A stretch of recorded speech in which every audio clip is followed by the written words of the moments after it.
This is Dan Dicks here reporting for Press for Truth, and I hate to break it to you folks, but no, Donald Trump is not going to release the Jeffrey Epstein client list should he get selected as the next president of the United States. And in this video, I'm going to prove that to you beyond a shadow of a doubt. Now, this is all stemming from a recent interview he just gave with this podcaster who asked him about Jeffrey Epstein. And in this video, which we will go through, together we'll watch it, he explains to him that if I am reelected, I will look at releasing this client list. Now, before we jump into the video, I want to point out that there's already been quite the reaction online, seeing stuff like this everywhere. Whoa, Trump plans to release the Jeffrey Epstein client list. Now you know why he was almost assassinated. The most powerful, evil people in America will do anything to stop the truth from coming out. Or this one, breaking, Trump plans to release the Jeffrey Epstein client list. This is why they will do whatever it takes to stop him from being elected. And I want to remind you guys that these are the exact same type of people who believed Trump when he told them that if he is elected, he's going to put Hillary Clinton in jail. These are the same people who believed him back then in 2016 when he said he was going to declassify all of the JFK-related assassination records, but then he ended up siding with the CIA and the FBI to keep the documents secret. In fact, he's now promising to do it again if he's reelected. This is just absolutely insane, guys. So again, if you think that the deep state was just incapable of taking out, Donald Trump because of his connections with Jeffrey Epstein and his partner in crime, Ghislaine Maxwell, well, you're sadly mistaken. They've had plenty of time to do such a thing, folks. No, that is not what's going on here. In this video, I'm going to break it all down for you, why this man absolutely cannot be trusted moving forward. I'm going to break down everything he says in this interview in regards to his response on what to do with Jeffrey Epstein. We're going to talk about this and much, much more in this video, guys. But really quickly, before we do, I'd ask that you check me out here at subscribestar.com/pressfortruth. Here you can sign up for a monthly reoccurring contribution, guys. $5 a month, $10 a month, $20 a month. Whatever is within your means is very greatly appreciated.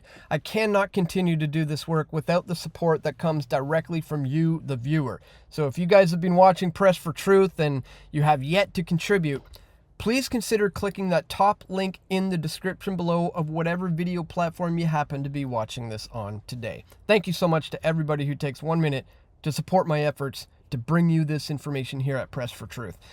All right, guys, I want to start with this. This is an article from New York Magazine from October of 2002.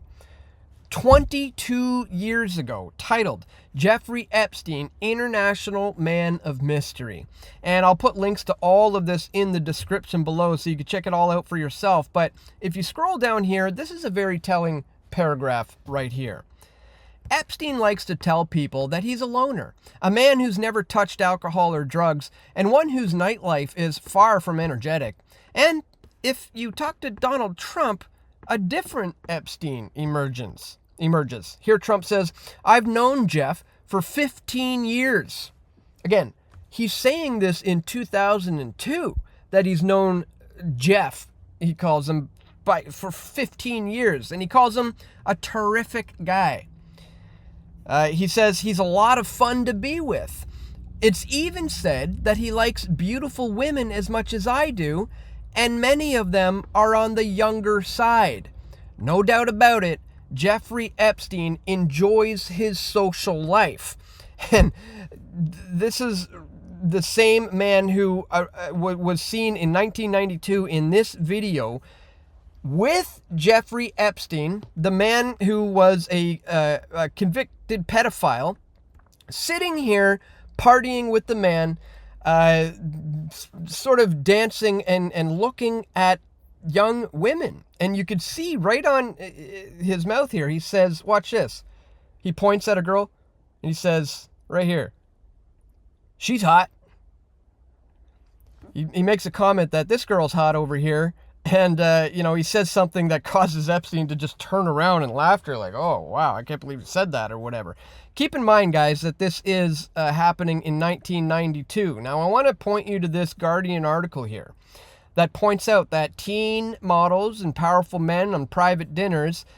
This is an article talking about when Trump hosted the Look of the Year contest. On September 1st, 1991, a large private yacht cruised towards the Statue of Liberty. It was clear, breezy evening, and from the upper deck of the Spirit of New York, a golden sunset could be seen, glinting off the Manhattan skyline. Downstairs, a party was in flow. Scores of teenage girls in evening dresses and miniskirts, some as young as 14, danced under the disco lights. It could have been a high school prom, were it not for the crowd of older men surrounding them. As the evening wore on, some of the men, many old enough to be the girls' fathers or even grandfathers, joined them on the dance floor, pressing themselves against the girls. One balding man in a suit wrapped his arm around two young models, leering into a film camera that was documenting the evening, saying, "Can you get some more beautiful women around me, please?" The party aboard the Spirit of New York has several events that Donald Trump, then 45 years old, attended with a group of 58 aspiring young models that September. They had traveled from around the world to compete in the Elite's Look of the Year competition, an annual event that had been running since 1983 and was already credited with launching the careers of Cindy Crawford, Helena Christensen, and Stephanie Seymour.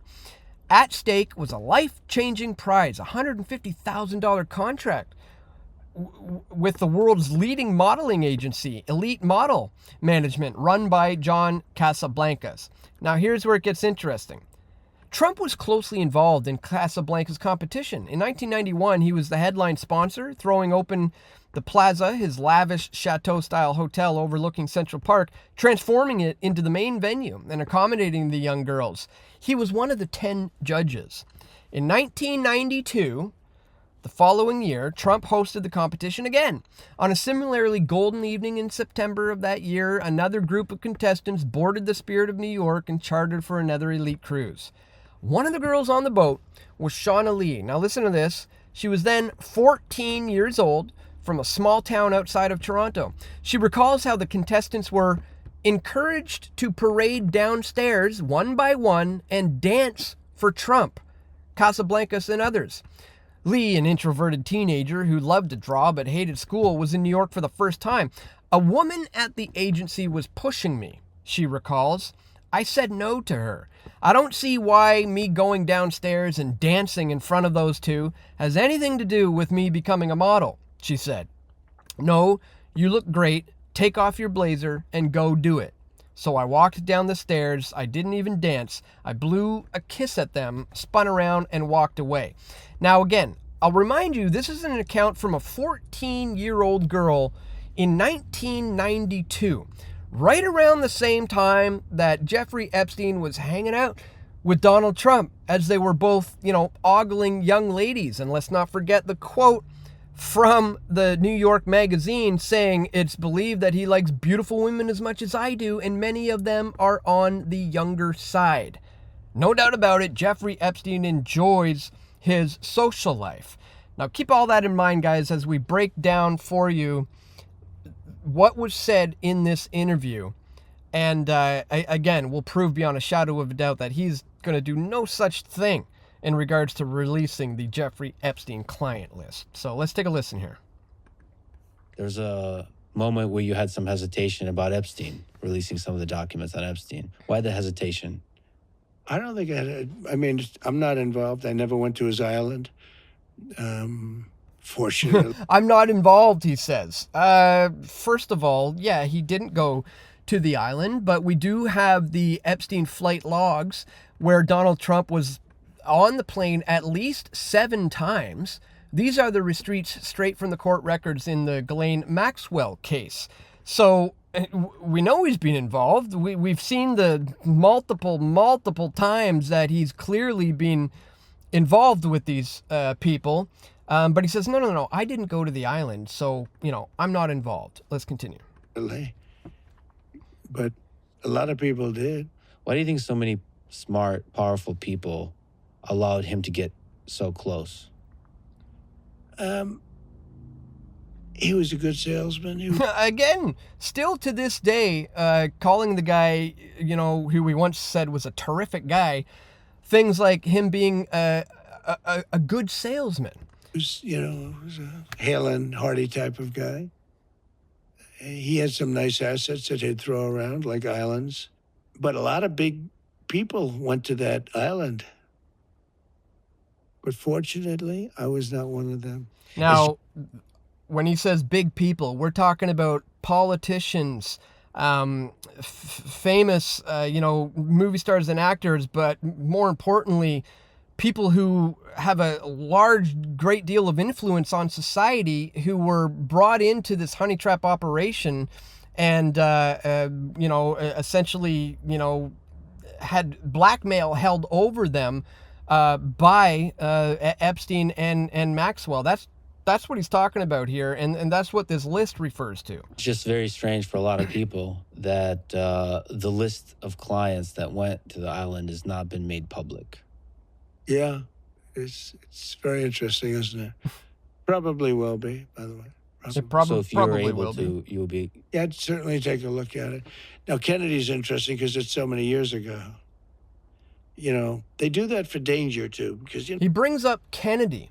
He says Kennedy was interesting because that was so many years ago. And in case you guys didn't know, RFK Jr., when he was asked about what on earth he was doing on Jeffrey Epstein's plane, he gave probably one of the worst answers you could possibly give. He essentially said, yeah, I was on Jeffrey Epstein's plane, but I knew a lot of people, bad people at the time who I didn't necessarily know they were bad. Listen to this. So, you run into everybody in New York. I mean, I knew Harvey Weinstein. I knew Roger Ailes. I knew O.J. Simpson came to my house. Bill Cosby came to my house. His answer is basically like, I've hung out with a lot of rapists and murderers. I didn't necessarily know that that's what they were at the time. Jeffrey Epstein's just another one of those. It's absolutely insane. And speaking of Kennedy, guys, may I remind you that Trump did claim that he was going to release the JFK-related assassination records back in 2016, and he never did anything of the sort, guys. And he's currently, to this day, still promising that he's going to declassify all these records if he is reelected. I can't believe people are buying this. Let's continue. Endangers certain people, et cetera, et cetera. So Kennedy is very different from the Epstein thing. But yeah, I'd be inclined to do the Epstein. I'd have no problem with. I'd be inclined to do the Epstein thing. I would have no problem with doing that. Guys, I want to point out to you another podcast interview that Trump did where he was asked about something he may or may not do in the future if he gets elected. This was Tim Pool, who asked Donald Trump if he would pardon Julian Assange. Now, listen to this answer, and I'll show you why I'm bringing this up. Check this out. Will you pardon Julian Assange? Well, I'm going to talk about that today, and we're going to give it very serious consideration, and we're going to have a couple of other things to say in the speech that I think you're going to love. I've heard some rumors. And you've gotten so much out of me, I should leave a little bit for the speech, don't you think? Okay. So Tim Pool asked Donald Trump, are you going to pardon Julian Assange? Trump says, I'm going to talk about that later tonight in my speech at the Libertarian Convention. Well, folks, later that night in his speech at the Libertarian Convention, Donald Trump pledged to commute the sentence of Silk Road founder Ross Ulbright if he gets elected. So when Tim Pool mentioned Julian Assange, Donald Trump doesn't even know who Julian Assange is. He was literally confused and thought that they were talking about Ross Ulbright. So all those other times that Trump has asked, are you going to pardon Assange? And he's like, yeah, I'm going to take a look at it. He doesn't even know who the guy is. He's clearly just, spewing what his puppet string pullers will have him say at any given moment. And this to me, when I saw that, I was like, what? This is absolutely blatant and insane. So again, if you think that this man is now, going to release these Epstein client lists after he promised to drain the swamp, after he promised to, put Hillary Clinton in jail, after he promised to release the JFK files, after he promised to, expose 9/11, all of these things he was saying to his, fan base, and none of them happened. Why do any of these people actually think that he's going to release the Epstein client list should he get selected as the next president of the United States? It just blows my mind that I even have to make this video, guys. This is why I wanted to point you to this. This is an interview I did with a bunch of other people here, debunking the false political hopium paradigm with indie media veterans. On August 4th, 2024, veterans of the indie media, with combined experience totaling nearly 80 years, came together to discuss the ramping up of political propaganda surrounding Donald Trump and the U.S. presidential selection. They discussed the importance of understanding the divide and conquer tactics, fifth-generation warfare, and the mainstream alternative media. The group also discusses some ideas for real solutions outside of the political puppet show. And in this podcast, we have James Corbett of the Corbett Report, of course, myself, Josh Sigurdson of World Alternative Media, Aaron and Melissa of Truth Stream Media, Ryan Christian of The Last American Vagabond, and Derek Brose of the Conscience Resistance Network, who hosted the meeting here. But the information that's contained in here, the conversation that we have, is incredibly important for people to understand, especially as you got people like this. Whoa, he's going to release the list. The deep state is going to try to kill him because of this. Yeah, they're gravely mistaken, guys, and you just watch how this video ages, and I think you'll find that I'm absolutely correct. If he is indeed selected as the next president of the United States, there's no way he's going to be releasing the Epstein client list. Once again, guys, don't forget to check out this video, Debunking the False Political Hopium Paradigm with Indie Media Veterans. I'll have a link to all of this in the description below. And once again, don't forget to check me out here at subscribestar.com/pressfortruth. Again, thank you so much to everybody who does contribute in this particular way. I can't continue to do this work without the support coming from you, the viewers. So thank you so much for that. Again, if you have yet to contribute, please check that top link in the description below of whatever video platform you happen to be watching this one on today. And that's all for today, guys. I want to thank you so much for tuning in. Please click the thumbs up button, share this video, and stay tuned, guys. We're going to have more video reports coming soon, God willing. This is Dan Dicks reporting for Press for Truth. We all want truth.